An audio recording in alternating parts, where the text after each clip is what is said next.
satunya adalah bidang praktik. Jadi saya saat ini akan membahas tentang ekologi terestrial. Kalau kemarin kita sudah menyampaikan ekologi akuatik apa di perairan, sekarang adalah ekologi terestrial. Nah, secara umum ekologi terestrial ini adalah yang membedakan dia menempati kawasan di darat.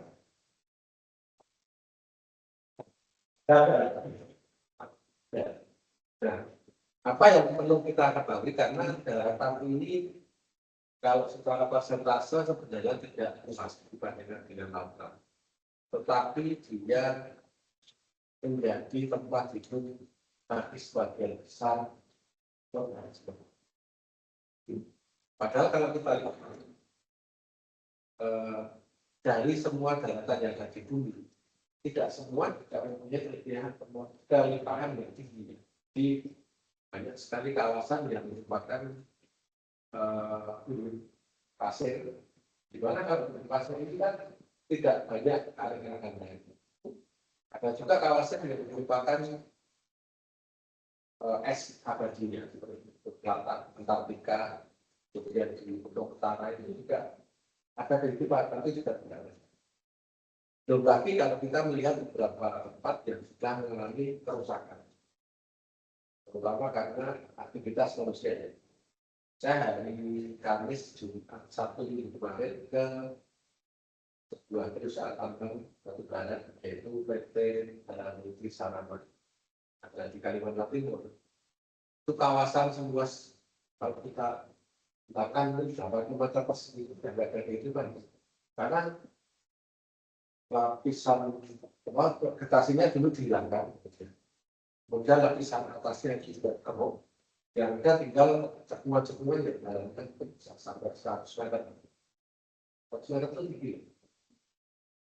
Dibandingkan kita sejauh ini berapa?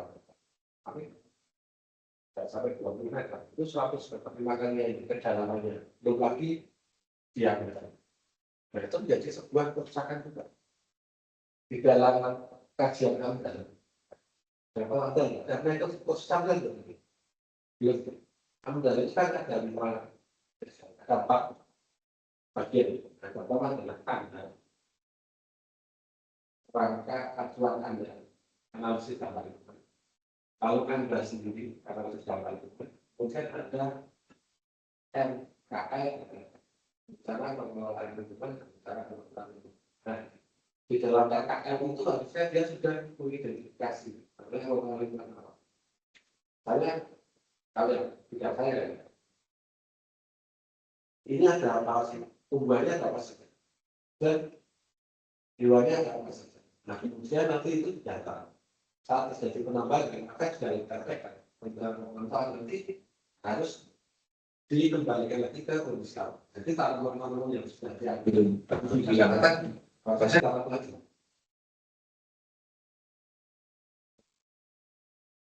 Terus, nah, karena tambang ini kan dikurut, maka jangan dikembalikan. Masalahnya kembali ke penambahan.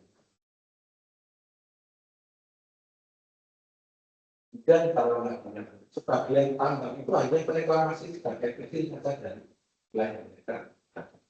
Artinya mereka tidak 100%. Nah, kemudian nanti di sini kita juga akan menyampaikan ekologi daratan adalah ilmu yang mempelajari ekosistem di darat. Oh, ini karena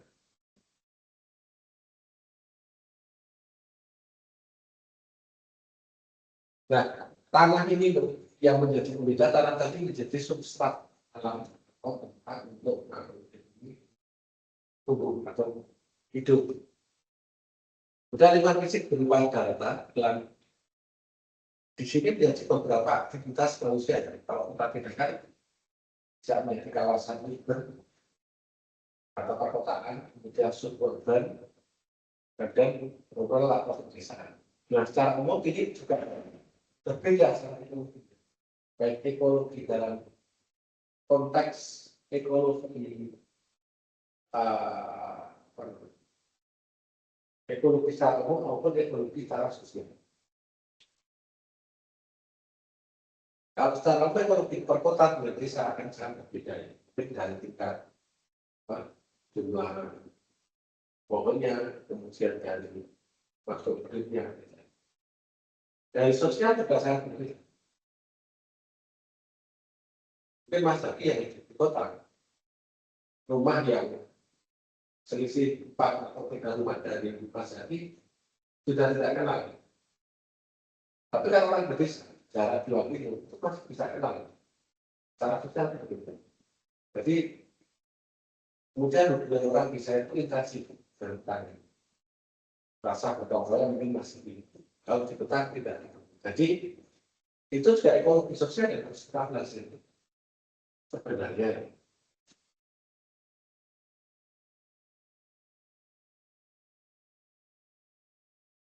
Nah, biasanya juga antara kota dan desanya ada transisi ya. Transisinya ini ya berupa kawasan-kawasan yang sekarang mungkin berupa perumahan.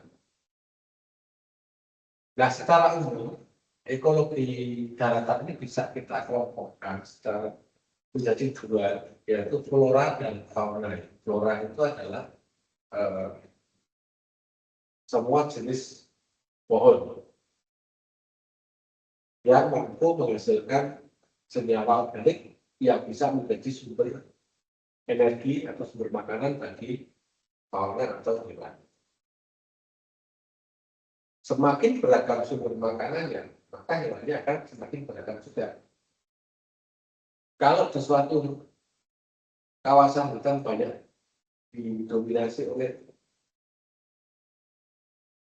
apa ya, umbi-umbian, kira-kira yang makan di desa, mesti akan ada perbedaan, mesti akan ada kelinci. Tapi kalau dominasinya adalah buah-buah kan, buahnya kecil atau besar, buah kecil mungkin apa semacam dunia pepaya, atau besar, atau simpanse, perlu. Kalau biji-bijian mungkin perlu sudah sangat beragam sekali. Nanti fauna yang dipengaruhi oleh adanya vegetasi yang ada. Jadi fauna itu ada faktor lain yaitu adalah kalau di Indonesia itu ada apa ya, garis imajiner yang membedakan antara terutama fauna di wilayah Indonesia sebelah barat Bali. Jadi antara Kalimantan Sulawesi itu sama Makassar, Malaka. Malaka itu bukannya Malaysia. Jadi sebelah barat Kalimantan Bali itu nanti faunanya bertipe oriental, tipe Asia. Jadi apa yang besar-besar. Kemudian di sebelah timur, mulai dari Maluku, Papua, itu sama dengan yang ada di Australia. Karena itu satu daerah. Nah, peralihannya adalah di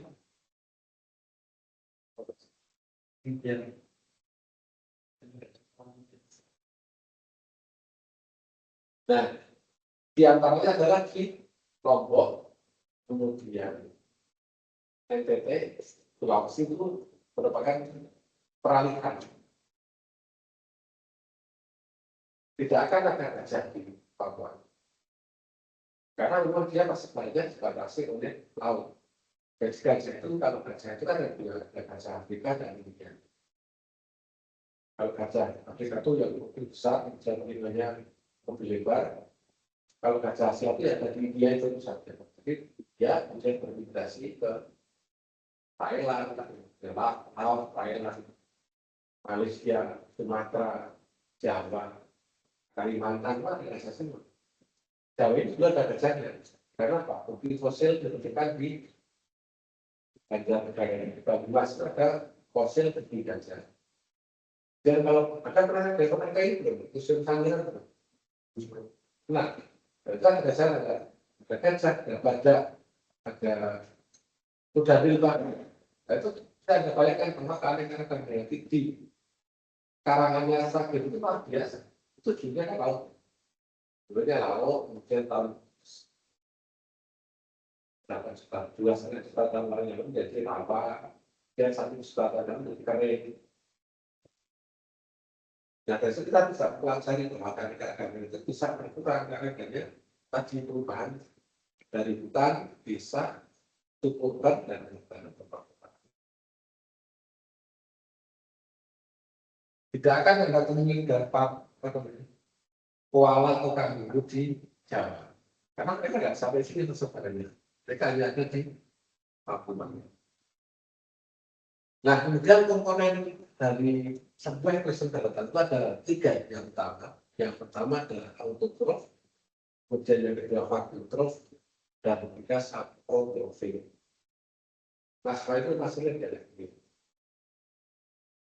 Jadi autotrof itu adalah organisme yang mampu mensintesa bahan senyawa anorganik menjadi senyawa organik. Tanaman bisa ini ambil karbon, ambil air, ambil N, ambil P, kemudian dia berubah melalui reaksi fotosintesis menjadi makanan. Tapi kalau Anda kelaparan, kemudian Anda fotosintesis harus sebulan matahari, kan Anda kekenalan makan berdiri. Ya, Anda akan cukup kita tidak bisa mensintesis. Kemudian untuk autotrofi ini nanti akan diambil atau dimanfaatkan oleh fagotrofi. Fagotrofi itu ada 2 juga, ada yang herbivora, ada yang karnivora. Nah, terutama yang diambil dari fagotrofi, ya, dari autotrofi. Autotrofi adalah yang kelompok herbivora. Kakak bau, makan rumput, sapi, kemudian ayam, lalu dan ikut banyak yang makan yang sifat fagotrof. Nah, dari herbivora ini ada yang dimakan oleh manusia.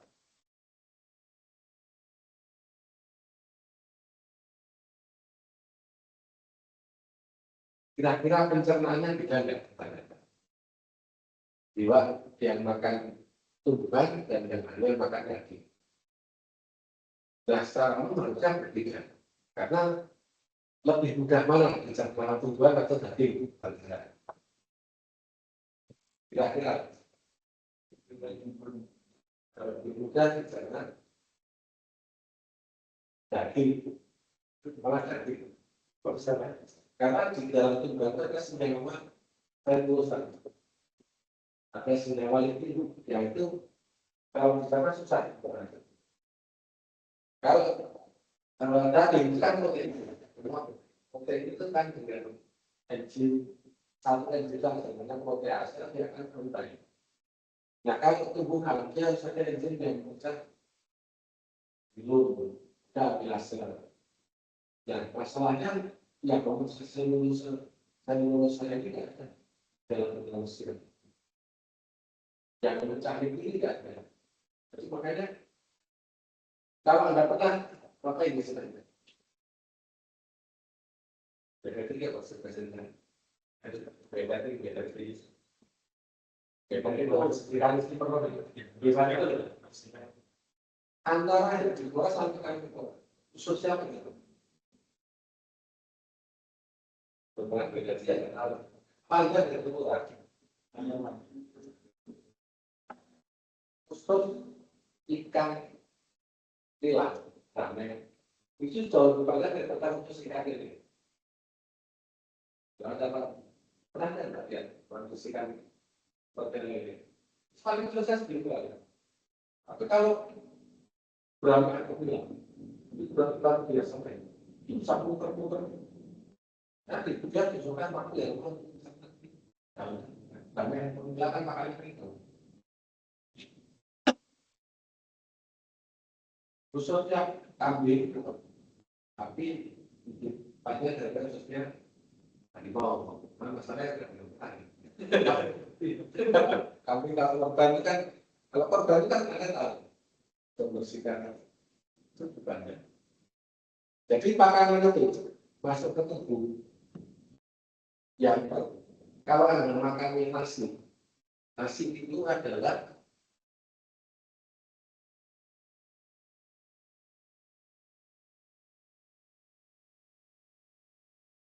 amilum namanya. Ya nasi, ya singkong, ada roti. Nasi ini masuk ke mulut kan, kemudian dikunyah. Berarti ada pencernaan secara mekanis. Nah, secara mekanik, ada nggak yang ilmiah? Kalau kan makan nasi terlalu tawar itu, dikunyah terus saja itu. Manis karena kalau ambil ini rasanya hambar. Nah ini ada namanya enzim amilase. Jadi di mulut di air minum kita itu amilase yang kita amilum ini menjadi polisakarida. Polisakarida. Amilum polisakarida. Disakarida.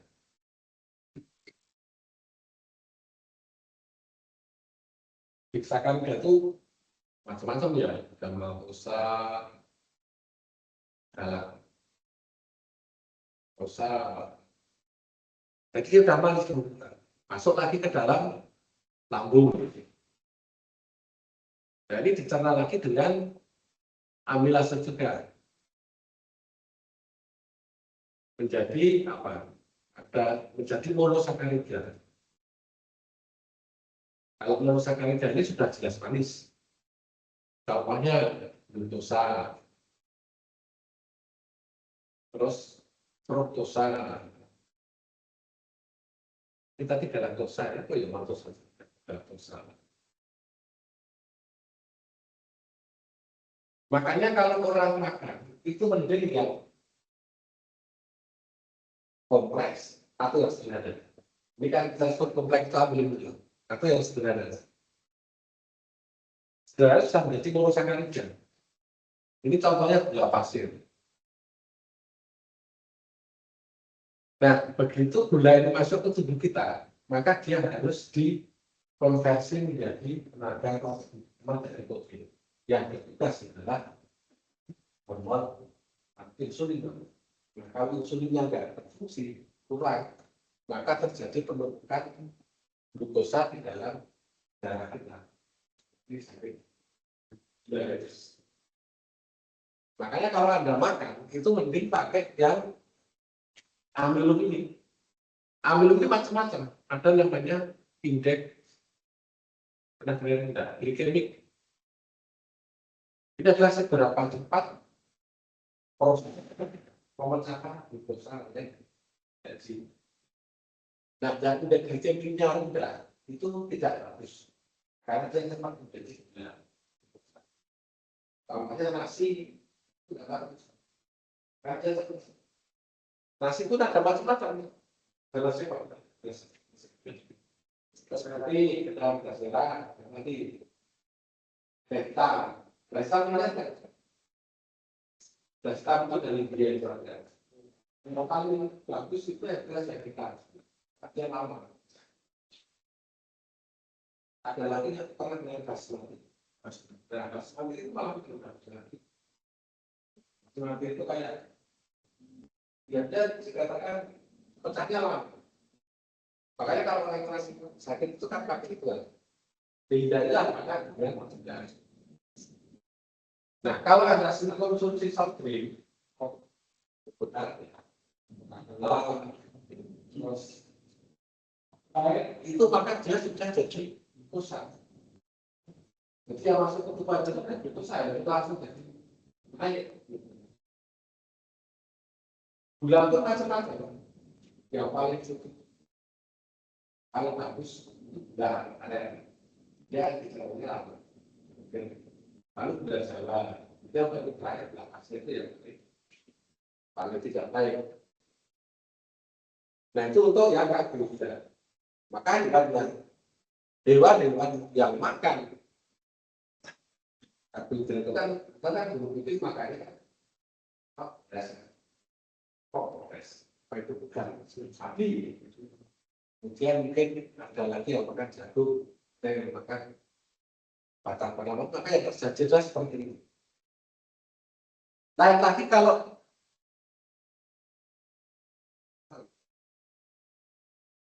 karnivora. Yang dimakan kan daging ya. Harimau, kucing, buaya. Kemudian kalau daging ini maka bentuknya adalah polypeptida. Bentuk ininya, bentuk kompleksnya polypeptida. Nah ini nanti kalau makan dicerna menjadi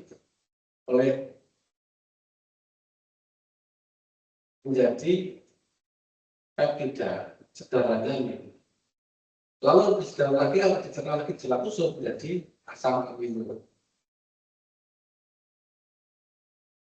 Nah dengan asam amino apa namanya?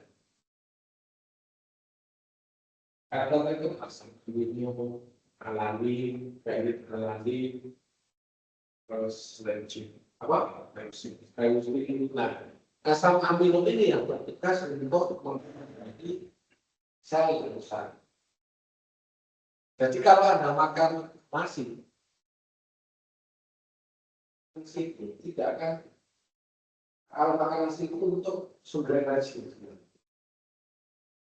Jadi untuk bensinnya itu nasi. Nasi. Nah kalau asam ini untuk probiotik dan tidak terusan.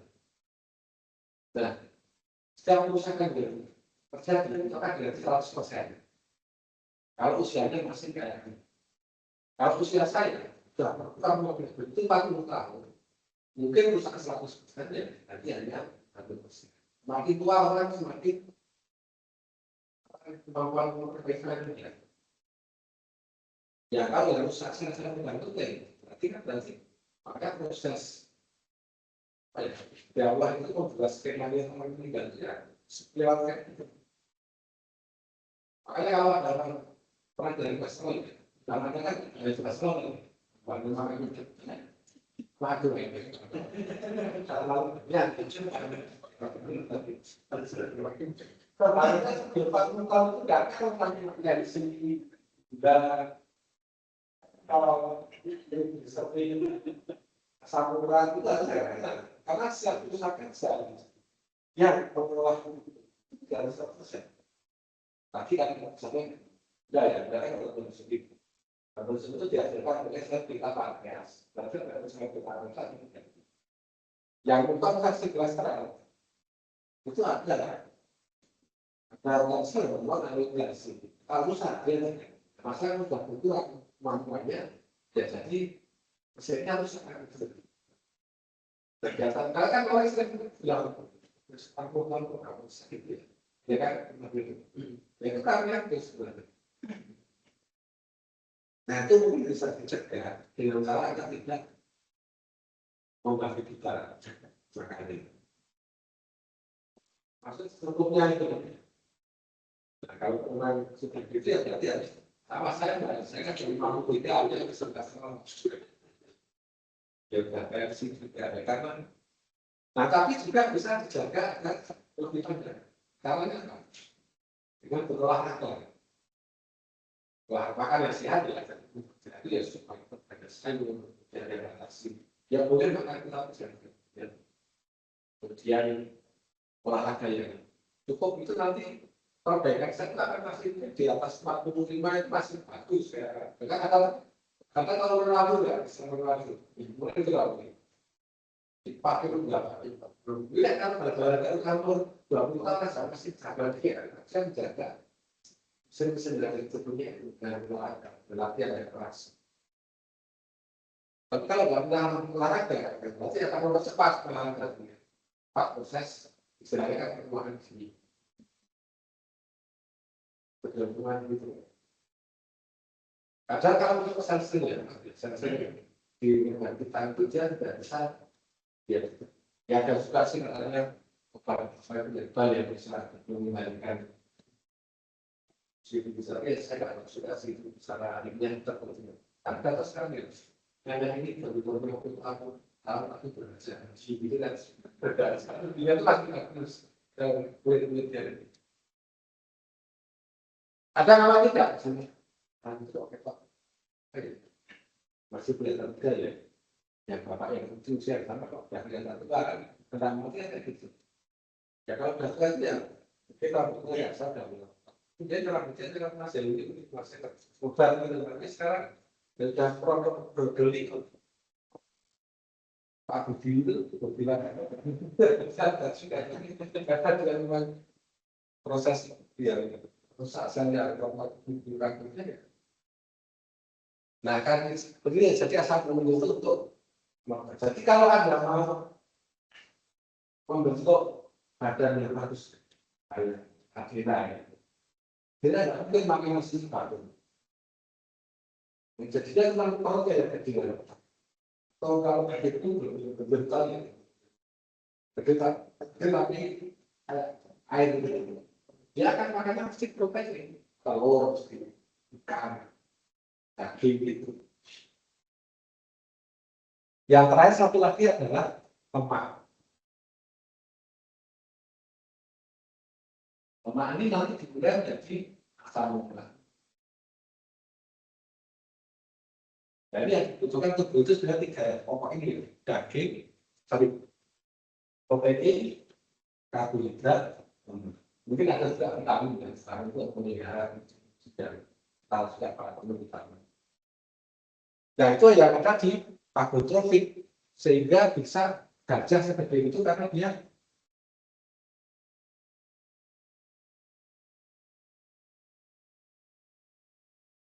bisa berkembang biak juga karena dia makan. Kalau kebutuhan nutrisinya berkurang, maka kemampuannya bisa kan. Tapi kalau penelitian seorang peneliti dari Amerika, dia wedding yang jadi 12 tahun di Kalimantan melihat pola reproduksi dari rambutan. Ternyata kalau satu itu dua dilakukan, maka akan punya musimnya berbeda. Yang bukti nyata ya, pengaruh sifatnya reproduksi masuk gitu. Ternyata kami yang tadi yang lain itu rata-rata dari keluarga yang kan misalnya dari usia halus saya tidak punya anus mereka tidak punya anus kalau itu mesti keluar tidak mampu karena itu yang ada kebutuhan fisik itu tidak terpenuhi. Jadi nanti kalau punya istri pastikan itu bisa tercukupi kebutuhan sendiri.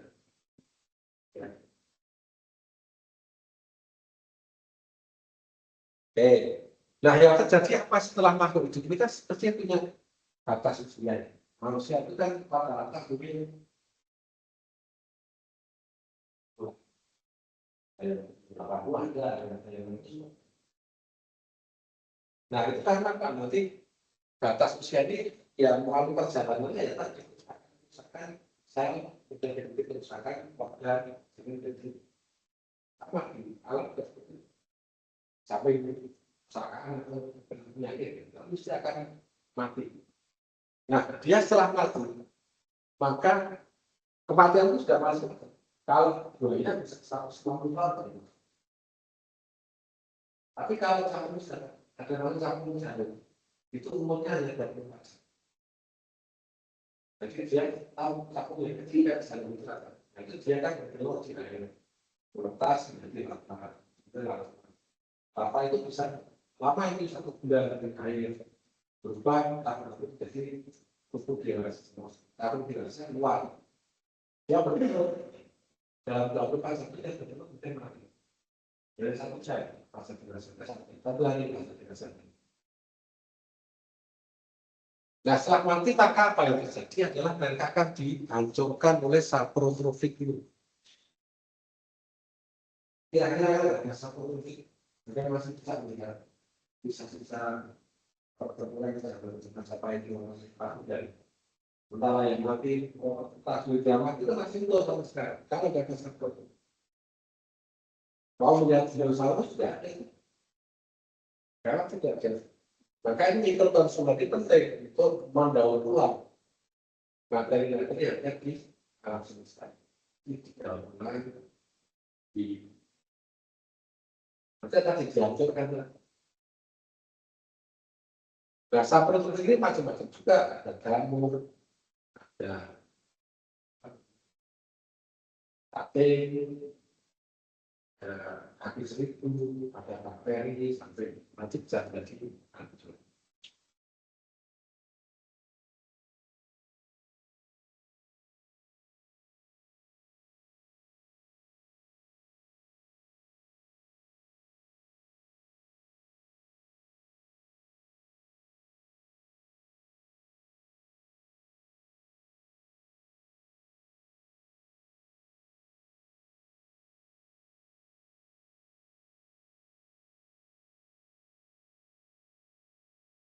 Iya, dari tahun yang mana?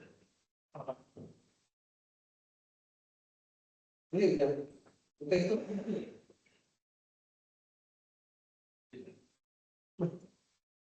karena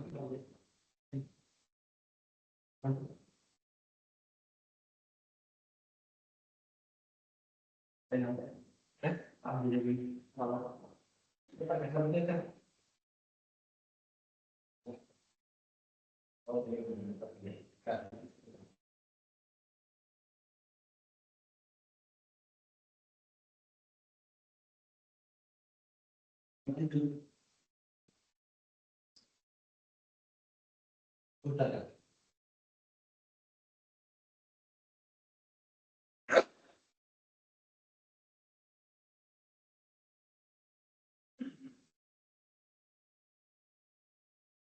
Nah, tapi untuk masing-masing komponen tadi, misalnya autotrof ya, yang kelompok tumbuhan tadi adalah efisien. Paling ini harusnya biopita dulu. Biopita ini kan kelompok umum ya, itu salah suatu bulan primer yang hidup di kondisi yang miskin.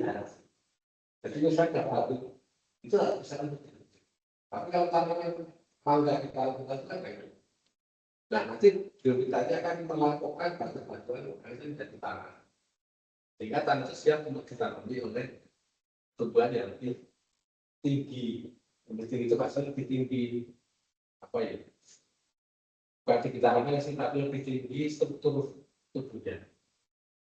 Kemudian ada pteridophyta itu paku-pakuan, suplin, paku, paku yang dipakai untuk bias. Lalu epifit itulah tanaman yang kayak contohnya anggrek. Kemudian spermatofita itu yang kita lihat sebagai pohon atau tanaman. Spermatofita ini nggak usah detailkan, nanti saya dipelajari lebih. Ada gimnosperme dan angiosperme. Contohnya gimnosperme itu kalau Anda ingat waktu SD pas SMP itu tanaman berbiji tunggal. Yang tidak berkali ya. Rumput masih juga. Satu, kemudian kelapa, satu, padi. Nah, yang angiosperme ini ya tanaman naifas yang sebagai pohon itu angiosperme. Nah, tentunya masing-masing ini nanti akan punya apa istilahnya asosiasi dengan faunanya. Anda tahu koala, koala itu makanya apa?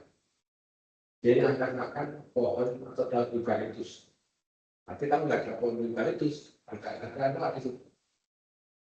Pada di Cina itu makanya apa? Bambu Cina. Kalau nggak ada bambu berarti nggak ada hidup. Jadi asosiasi seperti itu. Makanya kalau teori itu adalah yang pertama hewan yang bisa diucapkan. Harimau kan lebih mudah punah daripada perusahaan. Karena yang kedua adalah yang mempunyai kisaran makanan sempit. Yang makan itu saja kalau itu hilang, ya dia akan mati juga. Dan kekurangan.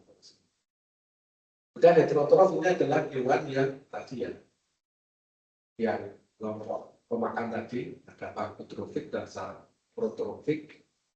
Ya secara umum hewan terserah. Dan di sini kemudian dekomposan ini yang saprotropik yang mikrofauna yang menghancurkan pada kedawan, jamur, Saya kalau lihat sawit di tempat yang apa itu pohon nanti yang lapor itu ada. Jadi dia akan membaca beras. Atau di tempat yang tembok ada nggak sebenarnya? Kalau tembok ya, tembok saya nggak tahu tembok dia terus dapat makan dan mungkin bakteri atau neutrof yang pecah lalu actinomycet ini juga bakteri dan protozoa yang menghancurkan.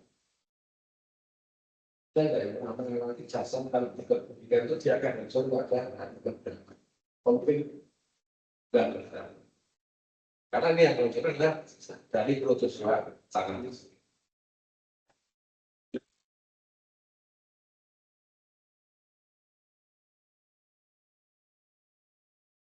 Jadi ukurannya ini ya, ukuran dari apa namanya hewan yang ada di tanah itu macam-macam ya, dan ada mikrobiota, kemudian mesobiota. Mikro itu kecil banget, berarti meso itu menengah dan makro. Makro ini bisa terlihat dengan mata telanjang ya, dari kelompok insekta besar ya, cacing tanah, kemudian beberapa penghancur lainnya. Ini yang terkait dengan Mas Zaki nanti adalah yang mesofauna atau makrobiota. Karena kan diminta mematikan kurang amal itu kan kurang sih. Kurang sekali dalam menunggu selama hari. Itu nanti akan kayak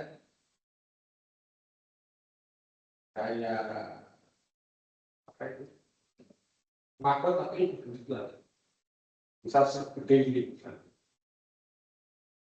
Itu saya paman cerita, makasih. Nanti kamu bisa sudah ya Pak. Dan baca itu. Dan itu nanti kamu sudah biasa paman makan itu bilangnya. Itu proteinnya tinggi, protein macam. Makro itu proteinnya tinggi, proteinnya 40%.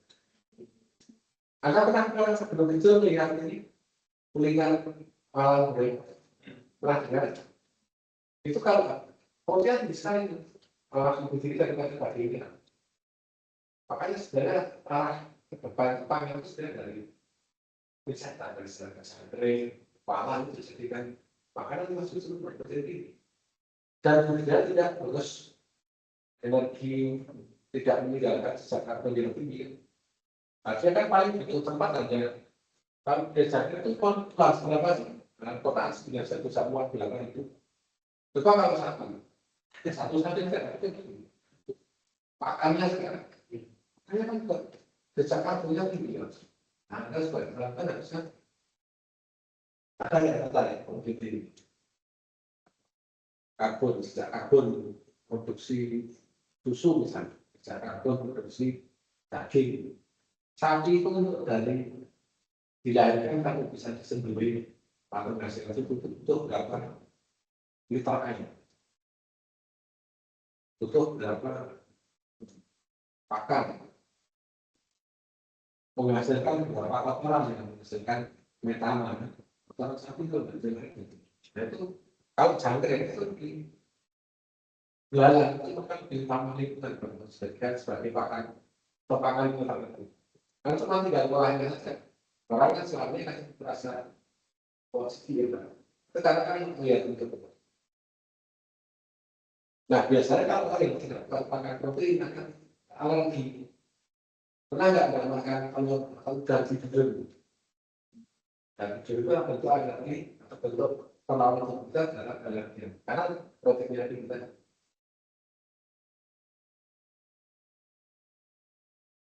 Kayak Mbak ini tadi kan kata kolesterol ya, dan itu kan kolesterolnya tinggi. Tapi kalau di dalam cangkang udang itu kan dasar untuk mereka kolesterol. Jadi Tuhan itu sudah menyertakan obat dalam satu ciptaan.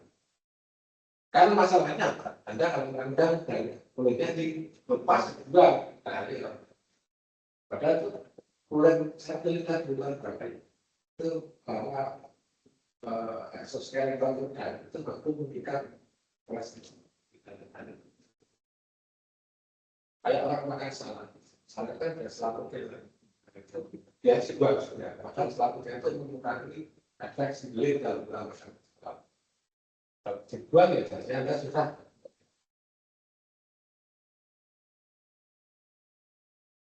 Katanya kalau durian itu makan durian terus itu sulitnya dikasih air, itu juga mengurangi efeknya, katanya. Ya tapi kalau makannya cuma 1-2 siung biasa, 1-2 biji ya tetap besar.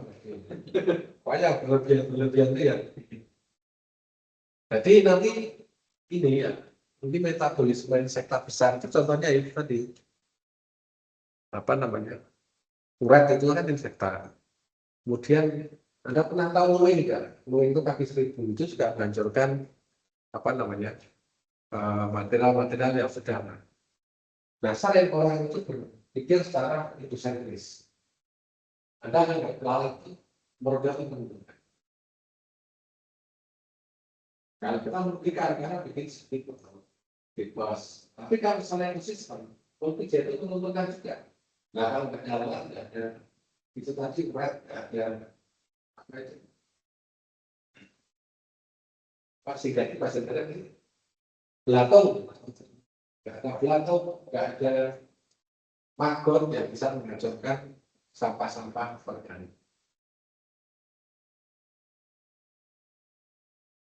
Masalahnya begitu orang ingin melakukan intervensi terhadap sistem yang kekacauan tadi sudah disebut. Jadi mereka itu disimpan di dalam sebuah sistem misalnya virus dengue atau penyakit disimpan di dalam yang medis ini. Protozoa seperti Plasmodium, Bifid, Plasmodium, Falciparum, Plasmodium, itu disimpan dalam amplas. Kemudian virus Ebola disimpan dalam virus COVID disimpan di dalam pelabuhan. Tapi begitu orang merusak ekosistem, maka simpanan tadi itu akhirnya berpindah ke manusia. Jadi sebuah bencana kesehatan. Artinya yang itu kan di hutan. Nah, hutannya diterbagi terus mereka akhirnya pindah di rumah. Tapi punya luar biasa. Saya kemarin ke Kalimantan itu sudah pakai hutan. Wah, ini semuanya sudah apa terjadi?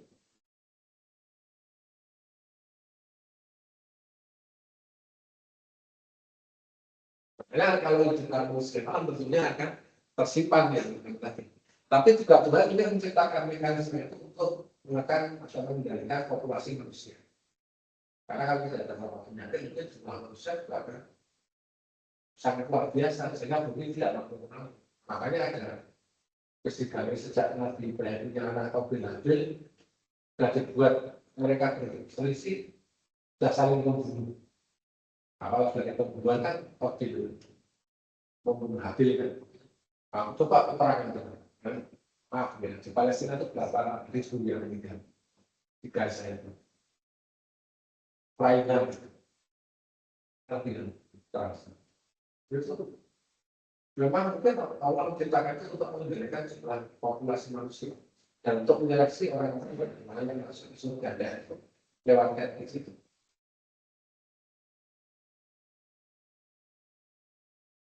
Dan itu saya heran, orang Barat itu kan sama heran, sangat peduli, sangat kasih sayang. Ada rusa kejebak di upaya yang mati-matian untuk menyelamatkan rusa. Tapi begitu sesama manusia kan sudah benci sampai ya kayak gitu. Yang namanya etika perang itu kan nggak boleh bela sipil. Ya, itu paling saya rumah sakit saja gitu. Sekolah nggak besar kan manusia. Kemudian untuk apa? Tidak makanan gitu. Orang mau menyerahkan mau dihancurkan. Jelas kejahatan manusia yang paling berat. Nah, contohnya seperti ini ya.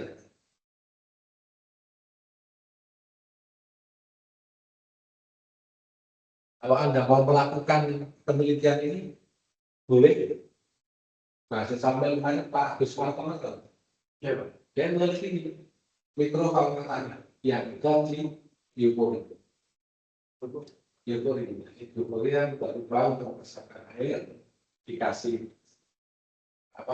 serasa, kemudian dilihat apa keanekaragaman di perubahan tanah. Itu bisa jadi kasih timbul. Mas, juga pesta dulu. Mau tes ini. Saya kira ini Pak. Iya Pak. Ya, nanti. Jadi ini bisa jadi tes nasional. Apa itu yang terakhir? Lihat bagaimana kecepatan untuk menghancurkan serasa yang ada di biopori.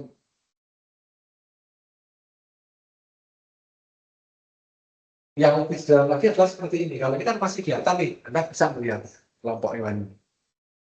Tapi kalau yang ini harus pakai mikroskop. Yang tadi yang bakteri yang memecah. Ini tadi juga memecah apa namanya? Cellulosa tadi adalah bakteri-bakteri seperti itu. Nah sekarang bagaimana? Bumi itu kan tentunya mempunyai karakteristik antara satu tempat dengan tempat yang lain. Tentunya ini akan mempunyai tipe ekosistem yang berbeda, yaitu melalui persebaran komunitas interasial. Nah di Indonesia sendiri, atau mungkin di beberapa kawasan hutan yang bisa menjadi semacam ini ya, hutan hujan tropis atau gurun pasir, padang rumput, hutan subtropis, hutan konifer, tundra, dan sebagainya.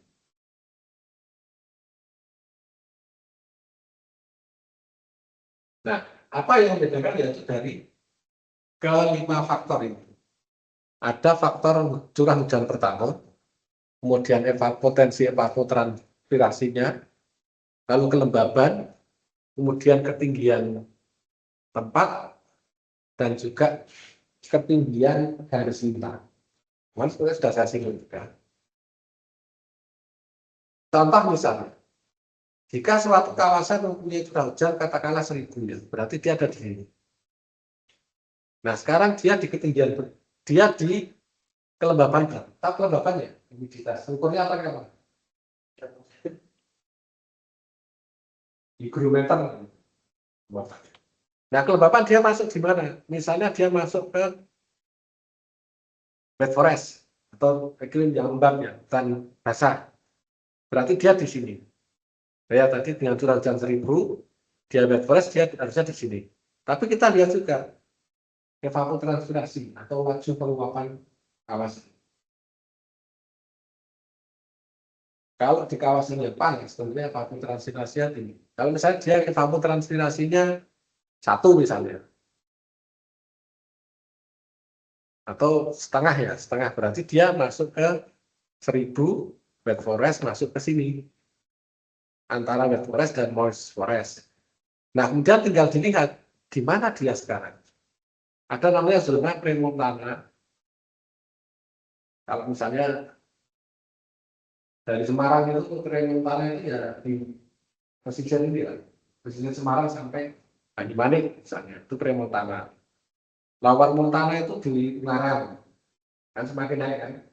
Montana itu di ya mungkin pertengahan ketinggian di Gunung Ungaran, kemudian Alpin itu kalau sudah mendekati kawasan yang tidak ada vegetasinya. Alpin itu di daerah salju, nah ini salju abadi itu Alpar. Jadi ini kalau di Himalaya itu maksudnya di sini.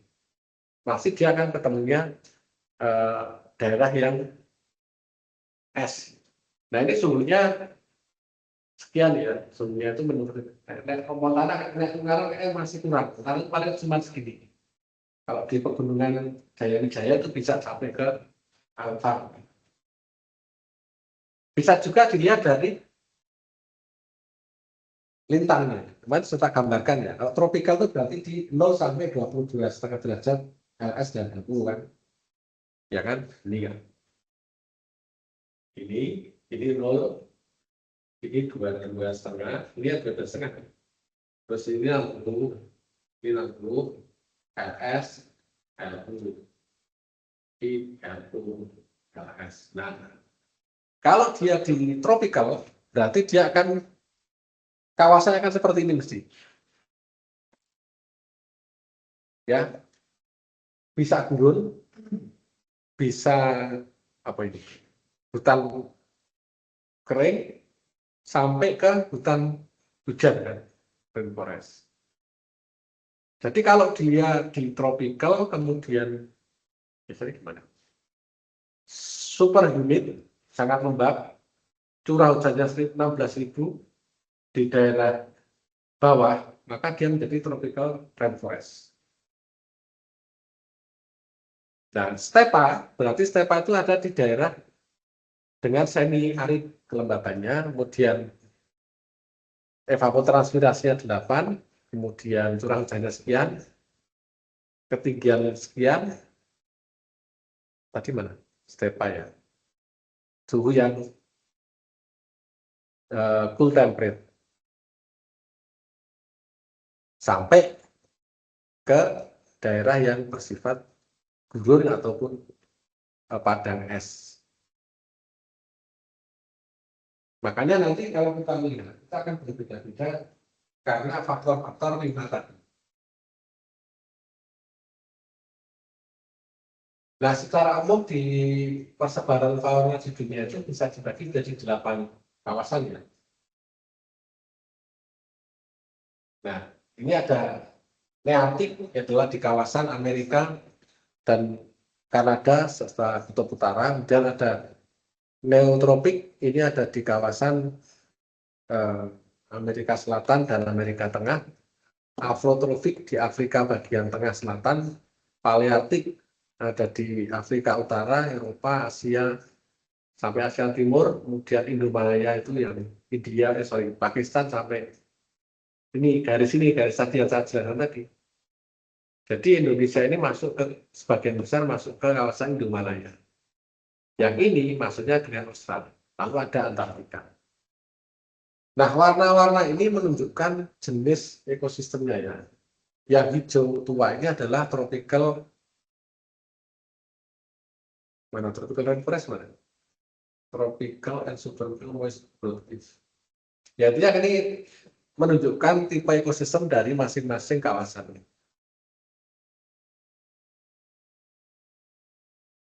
Jadi ada 8 itu. Nah, kalau Anda lihat itu oceannya kenapa dikelompokkan tersendiri? Oceannya adalah ada beberapa pulau kecil di lautan Pasifik kan. Ada Kepulauan Fiji dan sebagainya. Yang mempunyai tipe yang berbeda.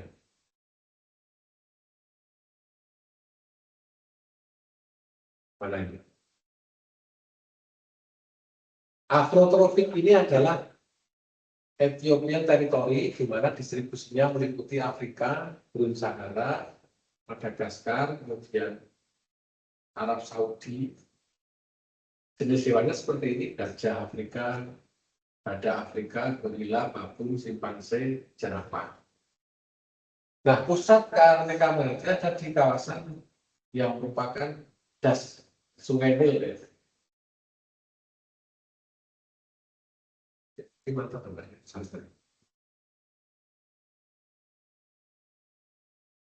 Afrotropik ya, dari situ ya. Kemudian Palearctic region ini meliputi daerah benua Eropa, Uni Soviet, kemudian dekat dengan Pulau Australia, di Inggris dan sebagainya. Hewan aslinya berupa kelinci, kemudian itu sejenis tikus dan berbagai jenis anjing. Berarti ada di sini, Palearctic. Nah, di sini kan. Kemudian yang berikutnya lagi adalah Nearktik region. Nearktik itu tadi kalau kita lihat di kawasan Amerika Utara ya.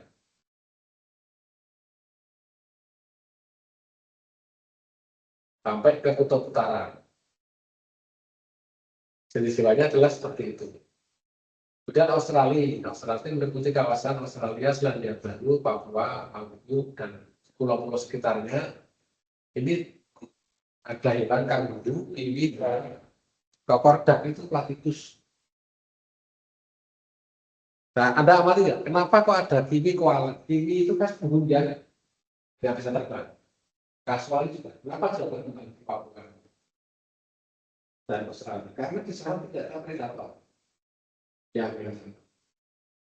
Maka dia akhirnya tidak perlu terbang. Kan dia makannya juga jenis umbi-umbian kan? Atau mungkin apa gitu di tanah. Nggak ada di rumah di sana. Nggak ada. Dia tidak membutuhkan sayap untuk terbang, maka menjadi reproduksi tadi. Akhirnya dia lebih sering berjalan. Kalau latihan berurutan apa? Tidak sering berjalan. Karena sana kan ya kan berurutan punya apa ya? Karena tubuhnya terlalu besar, itu lah yang bisa terbang. Coba bayangin kalau unta itu terbang sayapnya segede apa? Jadi otot yang nggak bisa empat dan terbiasa digunakan itu akan mengalami atrofi nanti. Apa kok? Misalnya tadi kamu kejar dengan sendiri. Coba bayangkan dengan ototnya orang yang sering berolahraga besar, pasti akan beda. Jangan akan berubah. Sama juga otak gimana? Otak kan nggak dipakai lah kalau kan sel otak namanya kan sel neuron. Neuron itu kan berhubungan satu dengan yang lain bagus. Nah, jumlah sel otak itu sama namanya. Semua orang sama. Antara Einstein dan kita itu sama. Nah, tapi semakin banyak sambungan ini yang menyebabkan dia menjadi lebih cerdas. Nah, untuk bisa menyambung sinapsis ini, dia harus dirangsang.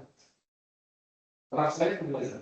Kan kita sudah kalau orang hamil disuruh ngaji, disetelkan musik-musik, masih itu aja dari sedang proses untuk menstimulasi agar saling terhubung dengan satu dengan itu itu. Kenapa kok bukan ada?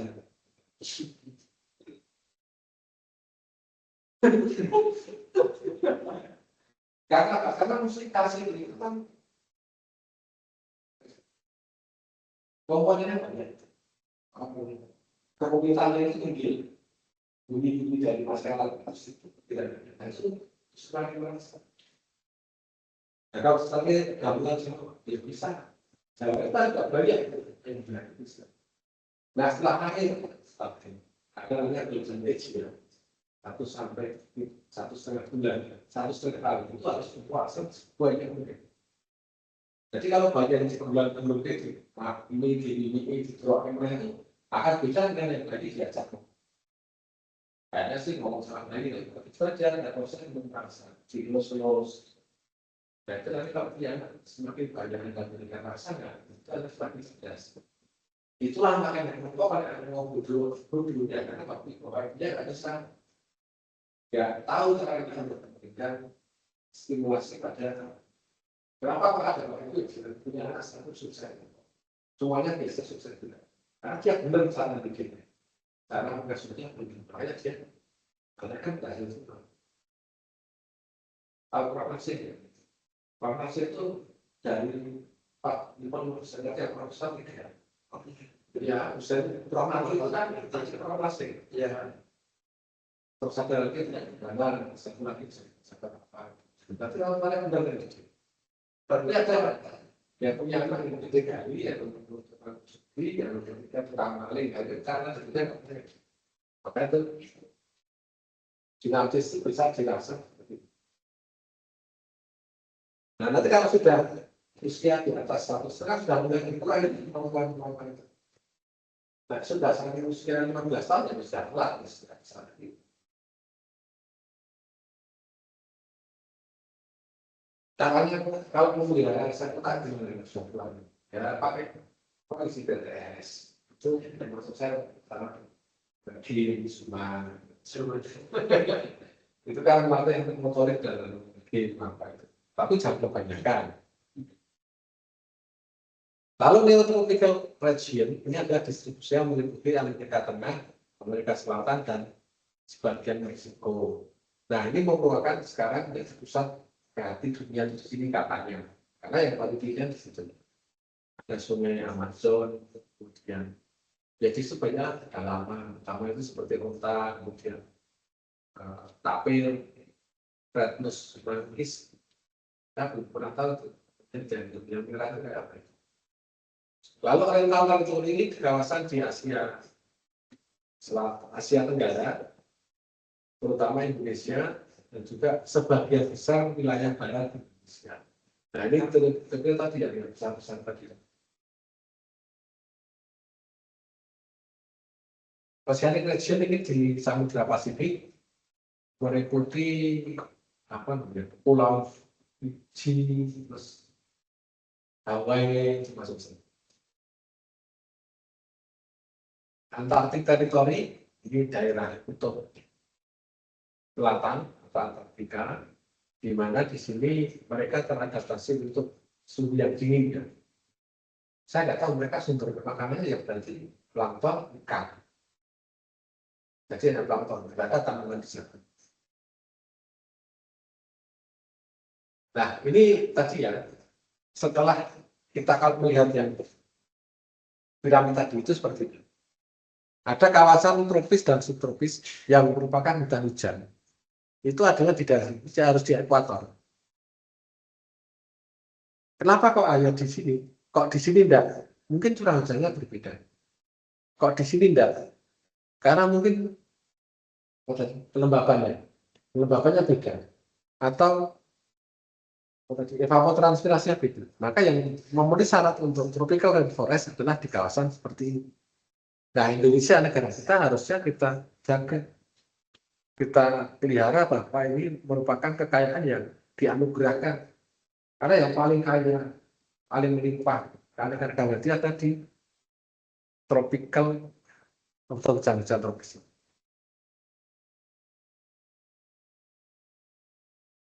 Ya itu tadi ya. Kemudian ada lagi hutan musim. Ya. Kalau tadi kan tadi ya, ini di tropis ya, di sini dan subtropis, tapi hutan hujan. Nah sekarang masih di tropis subtropis tapi hutan musim. Artinya dia musiman. Berarti dia hanya ada di sini, di luar yang tadi. Kenapa ya? Karena ada faktor 5 tadi yang ini. Nah, jadi kemampuan atau apa ya? Kekayaan hayati di darat itu tidak banyak. Karena tadi misalnya kita hubungkan dengan fenomena serapan karbon. Tidak semua tanaman di sini itu bisa menyerap karbon selama 1 tahun kan. Mungkin dia pada saat musim kering nggak ada daunnya, nggak ada serapan karbon. Sedangkan di laut itu setiap saat plankton selalu berfotosintesis menyerap karbon. Masih di tropis dan subtropis, tapi dia hutan konifer. Jadi ini kirinya ada pohon jarum itu daunnya kayak jarum dan banyak tumbuh pakis. Nah ini ada di sini. Dia masih di kawasan tropis subtropis ya di sini ya. Di daerah sini ada 3 tipe ekosistem tadi. Nah kenapa di sini dipakai untuk migrasi burung atau kupu? Karena migrasi itu ada 3 tipe ya. Yang total, medium, dan kalau itu ya biasanya dia dari sini langsung ke sini terbang tanpa berhenti. Contohnya burung angsa apa itu. Ada yang medium itu dia berhenti di sini nanti pindah berhenti di sini terus ke sini. Ada yang short itu pendek-pendek. Nah dengan mengetahui pola migrasi burung itu juga pengalamannya pada beberapa apa istilahnya zoonosis ya. Jadi mungkin ada beberapa virus yang dia bawa atau penyakit harus diantisipasi. Masih di subtropis dan tropis, tapi dia berupa savana atau padang rumput atau semak. Ada di sini ya. Jadi Australia Utara itu kan banyak semak juga di Afrika yang jadi taman nasional itu yang kalau lihat flora fauna itu ya di sini yang banyak. Dia didominasi oleh rumput dan semak belukar. Indonesia ada. Dia harus ya di NTT. NTT kan banyak tuh, Waingapu, Waikabubak, atau Taman Nasional Balian itu ada. Tapi kan nggak kelihatan, saking kecil dibandingkan dengan yang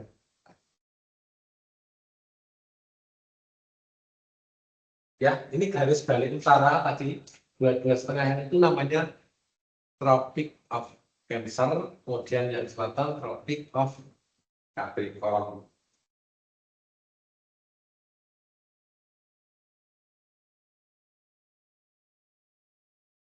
Nah, sekarang masuk ke temperate. Temperate itu berarti di antara ini 12,5 ini temperate sampai 60 ini tadi apa? Tropik dan subtropik. Nah, itu ada hutan gugur. Hutan gugur itu pada beberapa periode dia akan menggugurkan daunnya karena mungkin saat musim salju. Banyak di kawasan Eropa dan Amerika Timur. Serta di Asia Timur juga. Kalau Anda lihat film Korea atau film Jepang itu kan pas musim gugur kan isinya salju semua. Ya. Kemudian masih di zona temperate itu ada hutan konifer. Biasanya mempunyai intensitas salju rendah dan hujan yang tinggi. Kawasannya ada di belahan utara semua. Kemudian masih di zona temperate itu ada yang padang rumput juga. Jadi di tropis tadi ada, di Inggris juga ada. Di Asia, di Amerika Selatan, Argentina, dan di Australia Selatan, Amerika Tengah. Kalau ada film koboi itu kan di Amerika itu kan ada padang rumput. Di Mongolia itu juga ada. Ini di temperate ya, biasa. Ada juga pada rumput savana tapi di kawasan yang steppe.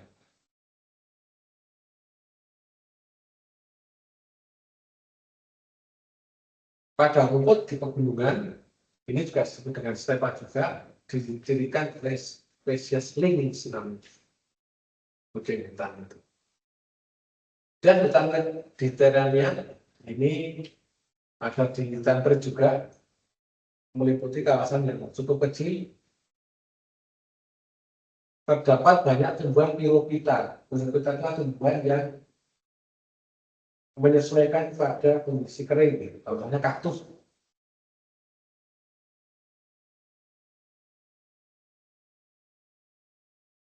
Bakau ini beda lagi ya. Bakau dia berada di kawasan pesisir dan tidak tidak dibatasi oleh garis bintang. Nah, kalau kita lihat di sini, bakau yang paling banyak itu kan ada di kawasan Papua, Indonesia. Sumatera malah nggak ada. Sekarang Sumatera banyak rawa, gambut. Jadi kemarin saya jelaskan ya, dia harus bertekstur atau bersubstrat di lumpur, kemudian di sungai dan tidak terhantam langsung oleh ombak yang besar. Gurun, ini merupakan pasir. Ternyata di kawasan subtropis ada juga gurunnya. Kalau dijadikan dengan tertutup oleh padang pasir.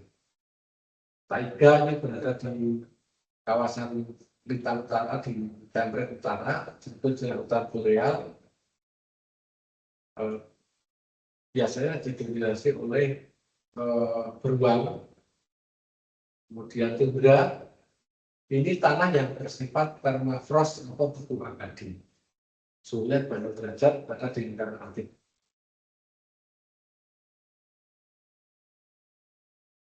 Tahu permafrost ya?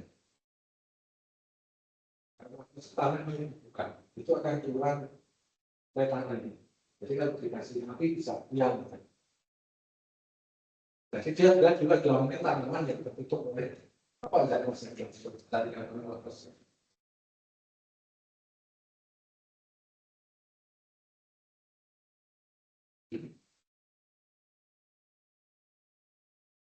Panas kedinginan dan batuan yang tetap beku pada 96 derajat atau pada selama setidaknya 2 tahun berturut-turut.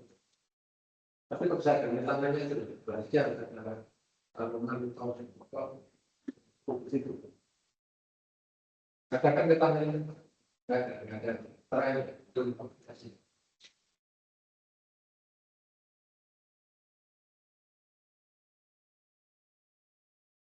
Ya, demikian satu pertanyaan. Beberapa.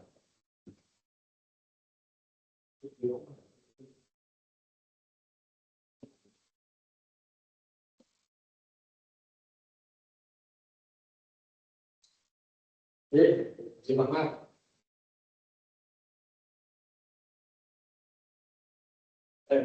Itu kan punya versi. Pak Sudir juga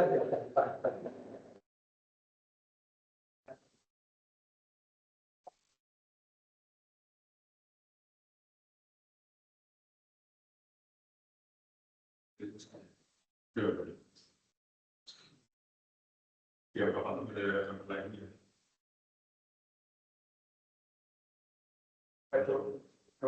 Belum ada kabar lagi yang Pak. Belum ada tadi ya. Ya, itu ada tarik sama sekali dengan pertama Pak. Pak Mar kemarin ada kelas open source kopi.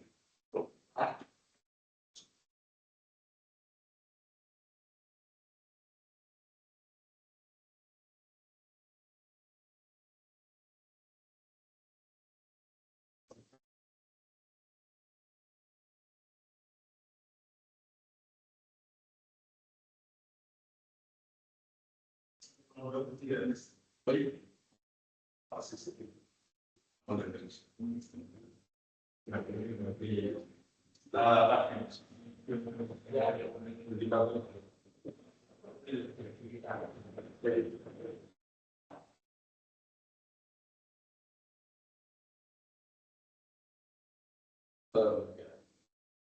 Ya seperti Pak Mar cerita kemarin, aku pertama ya aku lulus. Tapi daftar pertama.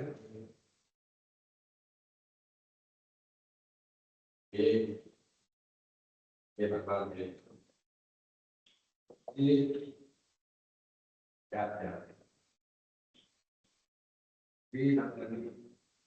Pertanyaan Mas. Pak sebenarnya tak kena sama Mas. Siap. Mas ini orang ini sebenarnya keluarga. Kalau di permafos itu ada proses dekomposisi anak gitu. Ya itu yang bikin mentahan. Itu kayaknya kalau nanti kebongkar itu jadi penyuplai semua. Tapi kalau dibakar sih bakar sekali. Bahkan dari karbonnya kan juga lepas. Makanya ini sebenarnya semanan di gambut permafrost itu jangan sampai dikembangkan. Dulu itu ada program kalau ada itu lahan gambut 7 hektar. Lahan gambut itu dibongkar ketika sawah. Nah itu malah justru waktu itu kan suku mulai satu kali makin tinggi. Nah sekarang gimana? Mana sekarang nggak boleh itu.